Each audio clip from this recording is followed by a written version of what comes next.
16 de julio de 1918.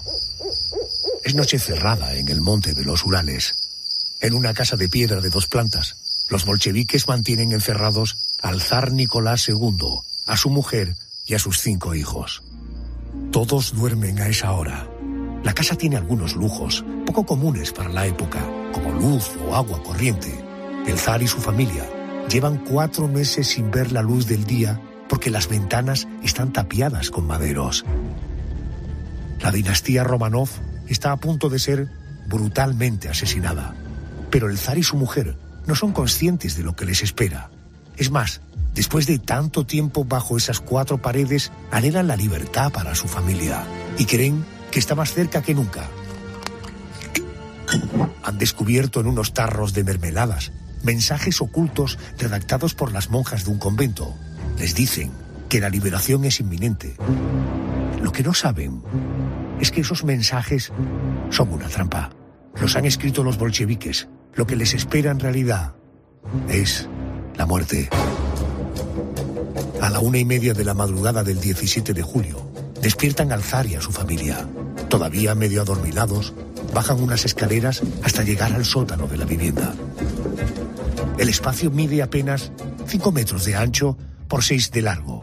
Es un laberinto sin salida, porque la única ventana que hay está protegida con barrotes. Jamás saldrán de allí. Esa noche son fusilados. Hablemos de este asunto. Me acompaña a estas horas Francisco García Campa. Él es historiador, es creador del canal de YouTube Bellumartis Historia Militar. Querido Francisco, buenas noches y bienvenido a COPE. Buenas noches. Vamos a hablar de un momento triste de la historia o de complejo de la historia. ¿Sí? Vamos a ver, porque vamos a empezar por el principio. La dinastía de los Romanov reina en Rusia desde 1613 hasta 1917. Arranca la revolución bolchevique. En este periodo de tiempo se sucedieron 20 zares. El último en llegar al trono fue Nicolás II. Cuénteme cómo era el zar. ¿Tenía madera para reinar? ¿El pueblo le quería? Bueno, es un tema, claro, complejo porque hay que entender la evolución de la modernidad, ¿no? Y la dinastía Romanov, que era una dinastía muy tradicional, ¿no? Su abuelo, Alejandro II, había realizado una serie de reformas, ¿no? Como, por ejemplo, la supresión de los siervos de la gleba. Su padre no era muy reformista y él, con su educación, más bien una religión muy religiosa, ortodoxa, pero también con una visión absolutista. Él era contrario a las reformas, pero en su corte, por ejemplo, su tío, era propenso a dar libertades al pueblo, ¿no? Entonces, en su figura se puede decir que él todavía no estaba preparado para ser zar, porque su padre muere joven. Él, si no recuerdo mal, llega al poder a los 26 años, y hay una frase que recoge Figes en su obra, que dice: no estoy preparado para ser zar, nunca quise serlo. No sé nada de arte de gobernar, ni siquiera sé la forma en que debo hablar a los ministros, ¿no? Él, estaba en una época muy ilusionado con todo lo que tenía que ver con lo militar, ¿no? Él quería ser soldado, que practicaba en una unidad militar, fue nombrado también miembro de la Guardia Imperial, ¿no? Para hacer maniobras en los regimientos de caballería. Pero él no había sido entrenado por su padre todavía para suceder en el trono, ¿no?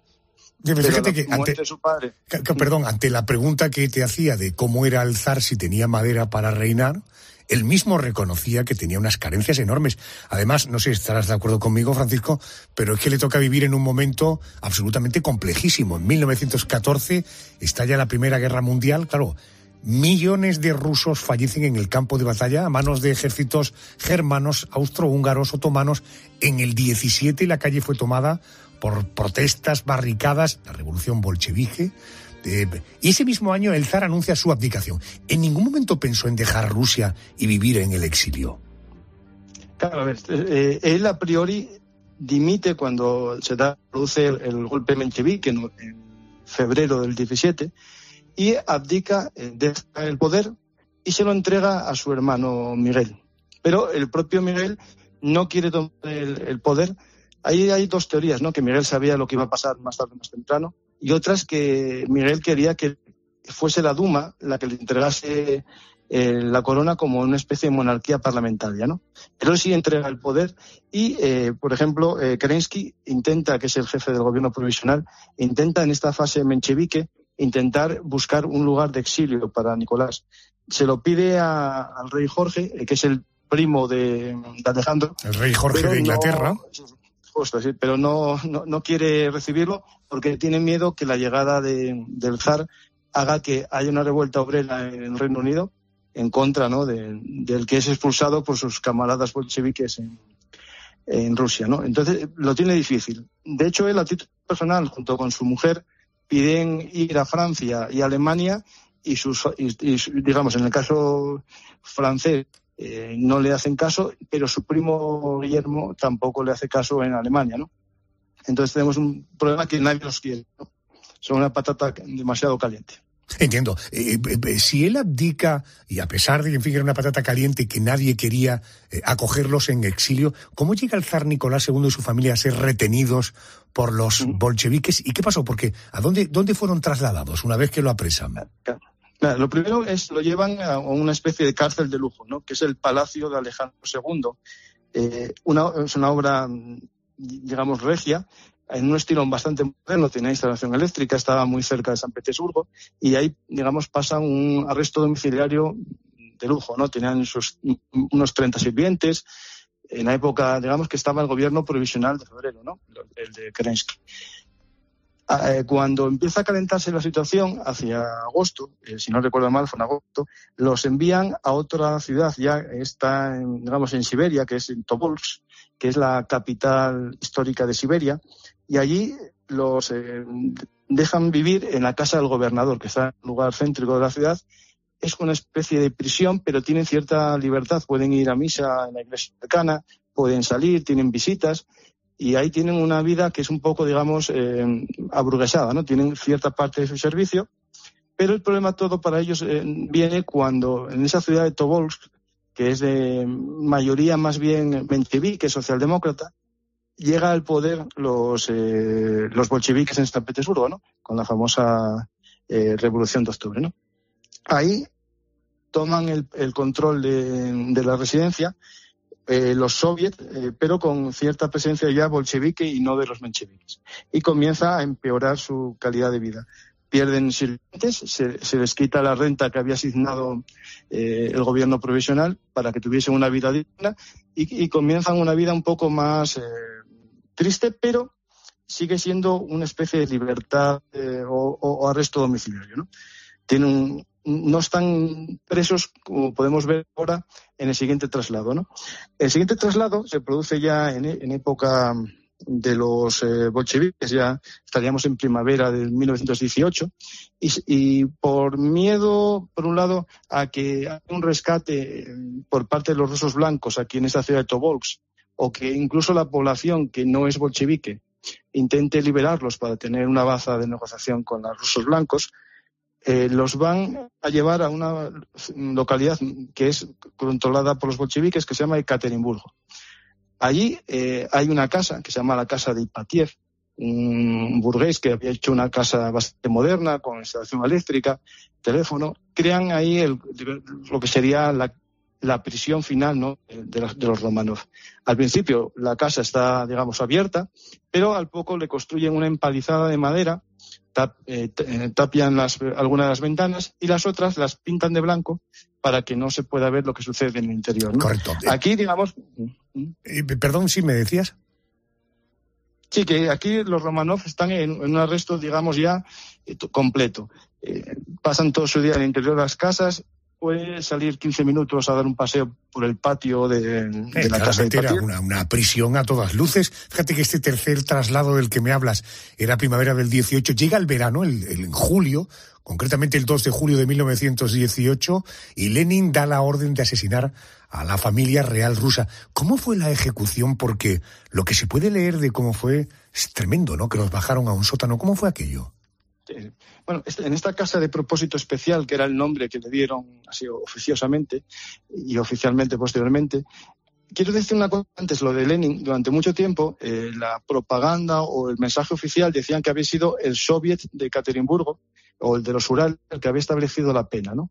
Pero cada vez más los estudios actuales se sabe que mandaron un mensajero a Moscú. En Moscú, Lenin dio su visto bueno. De hecho, el supremo de la Panrusia, que son 23 miembros, solo había 7 cuando se decide la ejecución, y uno de ellos era Lenin. ¿Eso quién lo dice? Trotsky. Trotsky en sus memorias dice o recuerda una conversación en la que dicen que fue Lenin el que dio la orden de acabar con el problema de los Romanov, ¿no? Correcto. Porque Trotsky propenso a hacer un gran juicio que fuese, digamos, publicado, promulgado, para que todo el mundo la sentencia que le caía por crimen contra el pueblo, ¿no? Señor García Campa, si le parece, vamos a centrarnos en ese día, el 2 de julio del 18. ¿Cómo fue la ejecución de la familia Romanov? Estamos ahí unos días antes, ya se decide que se va a ejecutar el 4 de julio, la Checa asume el control de la prisión y nombran a Yurovsky como encargado de la vigilancia, pero realmente es de la ejecución. Este hombre lo que está haciendo es ir sustituyendo poco a poco a los guardias, que eran rusos, por unos guardias que ellos, entre comillas, letones. Significa que había polacos, que había letones, que había gente que no era rusa de nacimiento, ¿no? Y esos son los encargados de la ejecución. La noche es la noche del 16 al 17, con excusa de que a lo lejos hay combates contra los rusos blancos, se traslada a los zares y se lleva un vehículo, un camión, un Fiat, con la idea de que vean que van a montar en un camión para marchar, pero también para silenciar los ruidos que iban a hacer los disparos, ¿no? Les despiertan de noche, les hacen ir al sótano con la idea de que van a montar en el coche, y cuando están justo allí, este hombre, Yurovsky, dice más o menos que se les va a ejecutar crímenes contra el pueblo, ¿no? Ahí, claro, Nicolás II dice ¿qué? Y le pega a este hombre un tiro en la cabeza, y comienza el asesinato de todas las personas que están allí. Hablamos de la familia real, pero también los sirvientes y el médico que acompañaba a la familia, ¿no? Pero quiero que me aclare una cosa, porque tengo entendido que una vez que los fusilan, los llevan a un bosque cercano, los desnudan, los saquean, llegaron incluso a quedarse con 8 kilos de diamantes que tenían escondido la familia entre las ropas, que los quemaron, pero hasta 1979 no encontraron los cadáveres. Y por lo que he leído, me ha llamado la atención que faltaban como 2. El del único hijo, Alexis, y el de su hermana, Anastasia. ¿Qué podría haber pasado con sus cuerpos? Porque claro, aquí hay teorías para todos los gustos. Hay una teoría muy conspiranoica que dice que podrían haber sobrevivido a la masacre y que huyeron. Señor García Campa, ¿cuál es su opinión de estos 2 hijos, 2 cuerpos que no aparecen, Alexis y Anastasia? Bueno, lo primero es que los llevan a una mina de sal, a todos a enterrarlos en una fosa que habían encontrado días previos para ver dónde enterrarlos, ¿no? Pero ¿qué pasa? Que los hombres que tienen que cubrir esta misión estaban borrachos y no hacen bien su trabajo. Entonces, al día siguiente, la Checa envía otros hombres para desenterrarlos y llevarlos a otro sitio, que está a 30 kilómetros del primer sitio. Y cuando llegan a ese sitio, no hacen bien su trabajo y los entierran.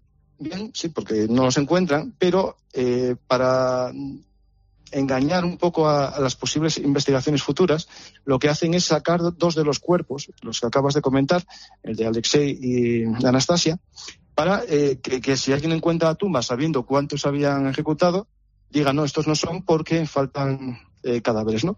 Entonces, ese fue el motivo de que no se encontrasen en el año 79, en la primera exploración, todos los cuerpos, porque los habían separado al drede los 2 últimos.